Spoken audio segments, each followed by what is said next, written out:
वंचित बहुजन आघाड़ी के उम्मीदवार एडवोकेट राजेंद्र महाडोले के प्रचार के लिए एक जाहिर सभा का आयोजन चांदा क्लब मैदान पर किया गया। इस जाहिर सभा में प्रकाश आंबेडकर एवं सांसद असीउद्दीन ओवैसी उपस्थित थे।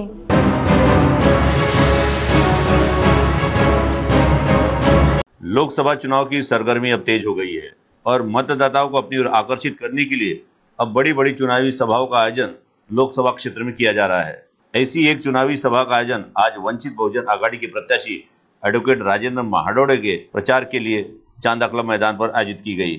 इसमें प्रमुख रूप से एडवोकेट प्रकाश आंबेडकर तथा सांसद असीउद्दीन ओवैसी के साथ अन्य वंचित बहुजन आघाड़ी के नेतागण मंच पर आसीन थे। इस समय बड़ी संख्या में तपती धूप के बावजूद लोगों की मौजूदगी थी, साथ ही पुलिस का भी कड़ा बंदोबस्त था। इस चुनावी सभा को वंचित बहुजन आघाड़ी के उम्मीदवार एडवोकेट राजेंद्र महाडोले के साथ प्रकाश आंबेडकर एवं सांसद असीउद्दीन ओवैसी ने भी संबोधित किया। दृष्टीने वाटचाल करायची आहे। या चंद्रपूर लोकसभा क्षेत्रातला जो शेतकरी आहे तो या सत्तेमध्ये परेशान आहे, त्याला सातत्याने चॉकलेट आणि गाजर दाखवायचं काम इथली प्रस्तावित व्यवस्था करत आहे, लक्षात घ्या। आणि म्हणून तुमची आमची लढाई हे धनशक्तीच्या विरोधात जनशक्तीची लढाई आहे। ही लढाई प्रस्ताविताच्या विरोधात विस्थापिताची लढाई आहे। ही स्वराज्यासाठीची लढाई आहे। इथल्या शेतकऱ्यांना सातत्यानं कर्तव्यजारी ठेवण्याचं काम, इथल्या शेतकऱ्यांना सातत्यानं आर्थिक दुर्बल ठेवण्याचं काम इथल्या प्रस्तावित व्यवस्थेने केलं आणि म्हणून शेतकऱ्यांच्या बाजूने भरभक्कमपणे उभं राहण्याचं काम आपण सर्वांनी केलं पाहिजे। आज या चंद्रपूर लोकसभा क्षेत्रामध्ये अनेक कोल माइन्स आहे, त्यातून निघाणारे जे पाणी आहे ते पाणी या ठिकाणी मोठ्या प्रमाणामध्ये वेस्टेज झालेलं आहे। ते पाणी कुठल्या प्रमाणामध्ये अडवलं जात नाही, ते पाण्याचा वापर कुठल्या प्रमाणे केला जात नाही आणि म्हणून त्या पाण्याचा वापर करून इथला शेतकरी सुजलाम सुफलाम करण्याचं काम वंचित बहुजन आघाडी येणाऱ्या काळामध्ये करणारा लक्षात। 8 तारखेला इंटेलिजन्स डिपार्टमेंट, काश्मीरच्या इंटेलिजन्स डिपार्टमेंटने बातमी दिली की जेवढे कॉन्व्हॉय जाणार आहेत त्या कॉन्व्हॉयची असणारी जाणाऱ्या विभागामध्ये तुम्ही तपासणी करा, कसून तपासणी करा। याचं कारण की अटॅक होण्याची शक्यता आहे। हंसराज आई, तुम्ही तो कागद वाचलात का? हा पहिल्यांदा सांगा, इंग्रजीमध्ये आहे। 8 तारखेला मिळाला होता, त्याच्यावरती तुमची कॅबिनेट झाली का? सिक्युरिटीची मीटिंग झाली का? न झाली तर का न झाली? आमच्यासारख्या लोकांमध्ये भावना आहे की बातमी आल्यानंतर इलेक्शनचा हा मुद्दा व्हावा म्हणून तुम्ही प्रयत्न केला आणि आता इलेक्शन कमिशन आम्हाला सांगते की तुम्ही फुलबामावरती बोलायचं नाही। अरे पण तुला अधिकार कोणी दिला? संविधानाने आम्हाला जे बोलायचे तो अधिकार त्या ठिकाणी दिलेला आहे। इथे MIDC बंद आहे। नोट बदलण्याच्या अगोदर, नोटबंदीच्या अगोदर MIDC व्यवस्थित चालत होती। नोटबंदीनंतर मंदी आली आणि मंदी आल्यानंतर MIDC या ठिकाणी बंद झाली, अशी असणारी परिस्थिती आहे। चंद्रपूर हा कोळशाचा आगर आहे असं म्हटलं जातं आणि 20 भाग केला जाते अशी परिस्थिती आहे। हे जेवढे आपण असणार पॉवर हाऊस बघतोय, या पॉवर हाऊसला कोळसा चंद्रपूर मधून नाही पुरवला जातोय, बाहेरून पुरवला जातोय आणि इथला असणारा कोळसा जो आहे तो बाहेर चाललाय। मग 20 भाग होणार की न होणार? आता ऍडमिनिस्ट्रेशन चालवायचं असेल, राज्यकारभार चालवायचा असेल, त्याला जाणीव आहे अशा असणाऱ्या माणसाला सत्तेवरती बसवणं हे गरजेचं आहे।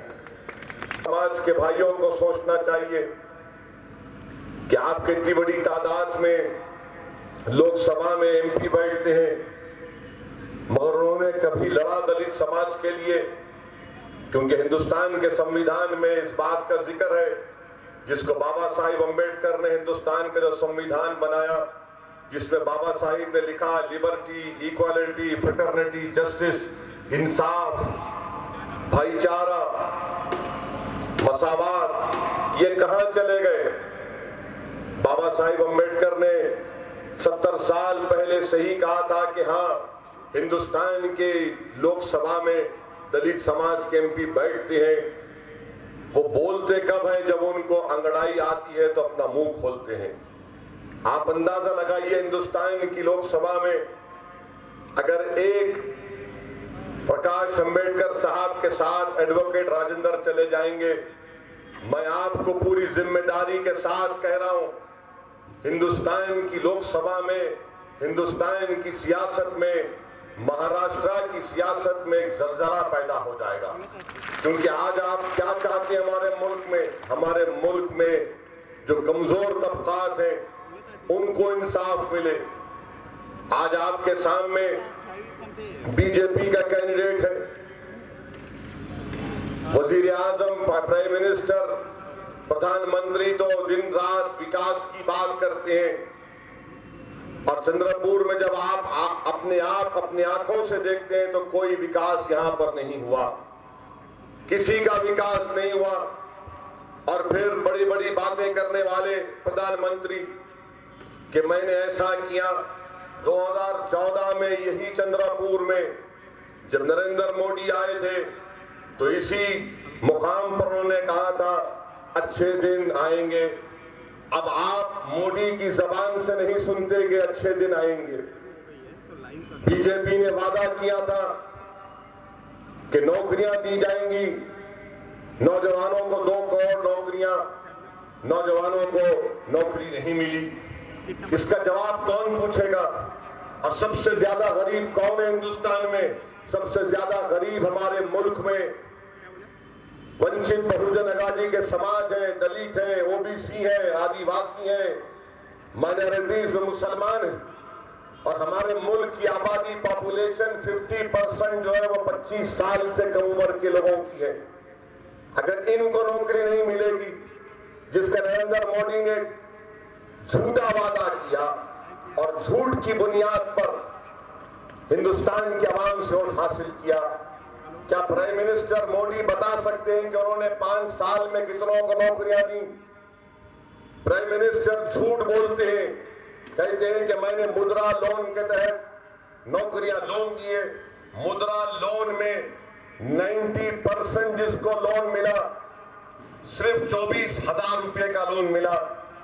और गरीब जानता है कि 24,000 में हम एक बंडी नहीं खरीद सकते जिस पर फ्रूट बेच सके, हम एक चाय की बंडी नहीं लगा सकते 24,000 में। हम हिंदुस्तान के प्राइम मिनिस्टर से पूछना चाह रहे हैं, यकीनन आपने भी बरसों पहले चाय बेची थी, अगर हम 24,000 देंगे तो क्या आप 24,000 में चाय की बंडी लगाकर चाय बेच सकेंगे? नहीं बेच सकेंगे, नहीं बेच सकेंगे।